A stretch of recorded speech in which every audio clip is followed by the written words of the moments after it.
اور پھر وہ جو یہ پارلیمانی بورڈ ہے وہ اپنی سفارشات جو ہیں وہ ان کو دیں گے پارلیمانی بورڈ کو، اور وہاں پھر فائنل انٹرویوز ہوں گے، اور ٹکٹ الاٹمنٹ ایکسپیکٹڈ ہے کہ اگلے 10 سے 12 دنوں کے اندر ہو جائے گی. تب ہم فل فلیج ایک کیمپین اور الیکشن موڈ میں آ جائیں گے. اور دیکھیں ہم تو پہلے دن سے جب سے میاں صاحب واپس آئے ہیں ایک طریقے سے یہی ٹائم ہوتا ہے کہ آپ پرسکون طریقے سے جو الائز ہیں ان کے ساتھ ملیں، آپ ان سے ایجنڈا طے کریں کہ کس طریقے سے مل کے چلنا ہے. چاروں صوبوں کے اندر ہم نے جو ہے وہ الائنسز بنائی، اور اسی طرح جو سٹیک ہولڈرز ہیں جس طرح چیمبر آف کامرس ہیں، ٹریڈرز ہیں، ایکسپورٹرز ہیں، ان کے ساتھ میاں صاحب انٹریکشن کر رہے ہیں. کیونکہ جب ایک الیکشن کیمپین فل فلیج طریقے سے لانچ ہوتی ہے تو یہ پھر ٹائم نہیں ملتا. تو یہ ہم الیکشن کے لیے ہی گیئر اپ کر رہے ہیں. جہاں تک دیکھیں بات ہے لیول پلینگ فیلڈ اور فلانا ڈھمکانا کہ بڑا کوئی ہمیں کوئی فیور مل رہا ہے، وہ چیز تو زرداری صاحب نے اب بڑا کیٹیگوریکلی کلیئر کر دی. انہوں نے یہ ٹویٹ کیا کہ ان کو یقین ہے کہ Pakistan free fair transparent elections کی طرف جا رہا ہے، جس کا مطلب ہے کہ لیول پلینگ فیلڈ ملے گی، اور انہوں نے ای سی پی میں کانفیڈنس کا اظہار دیا. دوسرا جو ان کا انٹرویو ہے اس کے اندر میں سمجھتا ہوں کہ انہوں نے دو چیزیں کلیئر کی. انہوں نے کہا کہ زرداری صاحب باس ہیں اور وہی فیصلے کرتے ہیں کہ ٹکٹ کون کس کو کیسے ملے گی.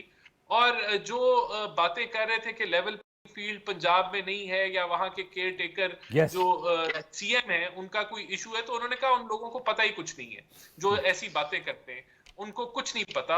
اور انہوں نے بڑا یہ کلیئرلی کہا کہ آج بھی وہ ان کے بیٹوں کی طرح ہیں، اور جب ان کو کوئی پرابلم کا پتہ چلتا ہے تو وہ نیوٹرل طریقے سے اس کو ریزالو کر لیتے ہیں. تو میں سمجھتا ہوں کہ زرداری صاحب نے یہ کیٹیگوریکلی کلیئر کیا کہ لیول پلینگ فیلڈ کا ایشو نہیں ہے.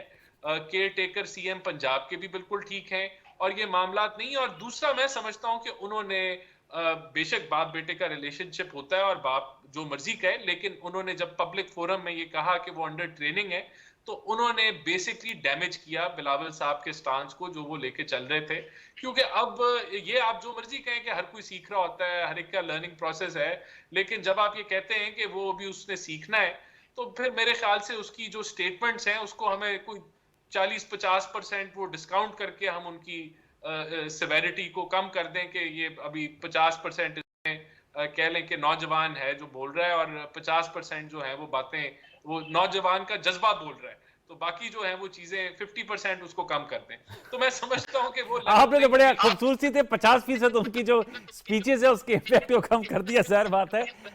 رانا صاحب میں آتا ہوں دوبارہ لوٹ کے.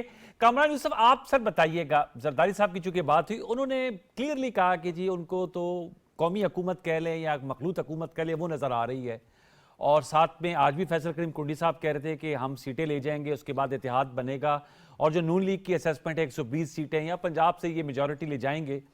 تو اس حوالے سے بھی بہت سے ان کی طرف سے جو ان کے مخالفانہ جماعتیں ہیں ان کا کہنا یہ ہے کہ پی ایم ایل این کی وہ اب سچویشن نہیں ہے جو پہلے ہوا کرتی تھی، specifically Punjab. Keeping in view جو رانا احسان صاحب جس حکومت میں کوارڈینیٹر تھے شہباز شریف صاحب ایز اے پرائم منسٹر کے، ان کی کارکردگی کو رکھتے ہوئے آپ کا اس حوالے سے کیا اسسمنٹ ہے، زمینی حقائق کیا ہیں سر؟ کامران دیکھیں میرا یہ ماننا ہے، یہ بالکل بات ٹھیک ہے کہ جب بھی انتخابات ہوں گے تو کسی بھی جماعت کو کوئی ایبسولوٹ میجورٹی تو نہیں ملنے والی. بہت زیادہ اب ہمیں ایک تقسیم نظر آتی ہے. جو میرا اپنا آئی تھنک تجزیہ ہے، باوجود اس کے کہ ظاہر ہے کہ پی ڈی ایم کا دور ہم نے دیکھا اور اس میں بڑا اچھا ورکنگ ریلیشن شپ جو بڑی جماعتیں پیپلز پارٹی اور پی ایم ایل این کے درمیان رہا. پھر الیکشن کے اندر آپ کو پتا ہے کہ مجبوری ہے، ظاہر ہے کہ پیپلز پارٹی ایک اپنا اس کا تشخص ہے، پی ایم ایل این ہمیشہ سے ان کا ایک اپنی آئیڈینٹی ہے، تو وہ ایک پلیٹ فارم پہ تو لڑ نہیں سکتے. گیون کہ جو ان کی آپس میں ورکنگ ریلیشن شپ رہا ہے اور لیڈرشپ لیول پر اب ان کے بڑے اچھے تعلقات ہیں، اور پھر جو جس طرح کے چیلنجز پاکستان کو درپیش ہیں، بہت سے ایشوز کے اوپر آپ کو ایک بائی پارٹیزن کنسنسس چاہیے. تو مجھے تو یہ لگتا ہے کہ جب الیکشنز ہوں گے، الیکشن کے منظرنامہ سامنے آ رہا ہے تو شاید وہ پی ڈی ایم پارٹ 2 ہی ہو، اس میں کچھ رد و بدل ہو سکتی ہے. دیر از اے گریٹ پاسبلٹی کہ ایون پیپلز پارٹی جس طرح یہ قومی حکومت کہہ لیں یا ایک کولیشن گورنمنٹ کہہ لیں، اس کے بالکل امکانات اپنی جگہ پہ موجود ہیں. اور اس کی وجہ ظاہر ہے کہ اس وقت آپ کو باقی چیزیں جتنی اپنی جگہ پہ نے ایک تجربہ I think I am sure کہ جو ہمارے سیاستدان ہیں دے آلسو انڈرسٹینڈ کہ جو 4-5 سال میں جو کچھ ہوا، بے شک آپ کے نظریاتی بنیادوں پر اختلافات کسی جماعت کے ساتھ ہو سکتے ہیں، لیکن ان اختلافات کو اس نوعیت تک نہیں جانا چاہیے کہ جہاں پر آپ ایک دوسرے کے ساتھ مسافہ تک نہ کر سکیں, قومی ایشوز کے ساتھ کے معاملے پر ایک دوسرے کے ساتھ نہ بیٹھ سکیں, تو شاید پیپلز پارٹی اور P M L N they have this realization. اور مجھے لگتا ہے کہ بارنگ اینی ایکسیپشن اور میریکل, مجھے لگتا ہے کہ دیر از اے پاسبلٹی کہ یہ آگے کولیشن گورنمنٹ ہی ہو, اور اس کی وجوہات یہی ہیں. نمبر ون کہ کسی جماعت کے پاس اس وقت آئی تھنک نمبرز ایسے نہیں ہیں کہ وہ ایبسولوٹ میجورٹی لے جائیں.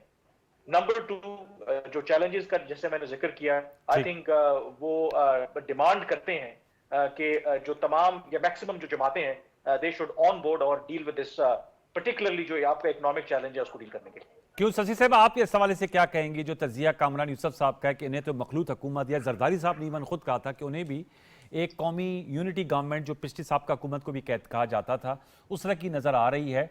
دوسرا لیول پلینگ فیلڈ کی آپ نے چونکہ پھر بات کی تھی اپنے میرے سوال کے جواب میں, تو رانا احسان صاحب جو ہیں وہ ماشاءاللہ اب تو آپ کو پتہ ہے کہ نوجوان لیڈر ہیں اور ساتھ ساتھ میڈیا پہ بہت ہی انہیں مہارت حاصل ہوگی. انہوں نے بڑی خوبصورتی سے کہا کہ زرداری صاحب نے تو کہا کہ ان کو سیاست کی سمجھ ہی نہیں. ویسے انہوں نے کہا تھا ندیم افضل چند صاحب کے بارے میں کہ پنجاب میں انہوں نے کہا کوئی ایسا ایشو نہیں ہے, کوئی ہوتا ہے محسن نقوی صاحب ابھی بھی ان کے بیٹے جیسے ہیں اور وہ معاملہ ریزالو ہو جاتا ہے. تو کیا کہیں گے اس حوالے سے؟ مجھے تھوڑا ٹائم دیجیے گا انور صاحب, چیزوں کو دیکھنے کا زاویہ بھی ہوتا ہے اور جس وقت آپ کر رہے تھے اس وقت بھی دیکھنا ہوتا ہے کہ وہ کس لہجے یا کس حوالے سے بات کی ہو رہی ہے. وہ اپنے بیٹے کے حوالے سے آصف علی زرداری صاحب بات کر رہے تھے, کیونکہ ابھی کوئی کرسی کسی طرح پیپلز پارٹی کی طرف سے نہیں ہے, نہ ہوگی, تو لوگ ڈھونڈتے رہتے ہیں کچھ نہ کوئی. نیاز صاحب اور شہباز شریف کے حوالے سے سین سے شین سے وہ ابھی بھی بہت ساری باتیں مارکیٹ میں ہیں, لیکن ہم ان کو اتنا ہوا نہیں اتنا کیا انٹرٹین کرتے ہی نہیں. ہم تو ربصہ ہی نہیں.